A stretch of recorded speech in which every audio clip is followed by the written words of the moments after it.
आमची जमीन चालली आहे, जाऊ देत. आमच्या नोकऱ्या चालल्या, जाऊ देत. शेतकरी आत्महत्या करतोय, करू देत. आमच्याकडे खूप माणसं आहेत. लोकल मधनं चेंगराचेंगरी करत रस्ते कुठे प्लॅटफॉर्म वरती पडला, आतमध्ये रुळावरती पडला, मेला, काही नाही. एक एवढीशी बातमी येते, मेला, चुकचुक करणार, सोडून दे. काहीतरी जा दे युरोपला.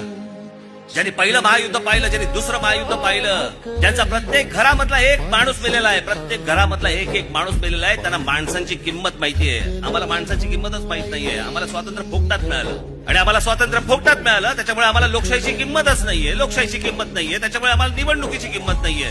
निवडणुकीची किंमत नाहीये, त्याच्यामुळे आमच्याकडे निवडून कोण आलाय, किंमतच नाहीये. आई वडिलांनी जन्म दिलाय म्हणून जगायचं, हे जर समजा तुमचं कर्तव्य असेल तर असल्या लोकांचं नेतृत्व राज ठाकरेला नाही करायचं, मला नाही करायचं. तुमच्या जर संताप नसेल, तुमच्या जर आग नसेल, काय उपयोग आहे त्याचा? कशाला महाराष्ट्राचे नागरिक म्हणायचं आम्ही? ज्याला आज आम्ही देश म्हणतोय, त्या देश, त्याला ती भूमी, त्याला त्या देश नावाची काही संकल्पनाच नव्हती. त्या संपूर्ण भूमीवरती 125 वर्ष ज्या मराठा साम्राज्याने राज्य केलं, तो हा महाराष्ट्र हातावर हात ठेवून बसलाय. आणि आम्ही फक्त वर्तमानपत्रांमधल्या बातम्या वाचायच्या, टेलिव्हिजन चॅनलवरच्या बातम्या वाचायच्या. केवढं का वाईट झालं, केवढं रे वाईट झालं, एवढंच फक्त आम्ही बोलायचं आणि सोडून द्यायचं.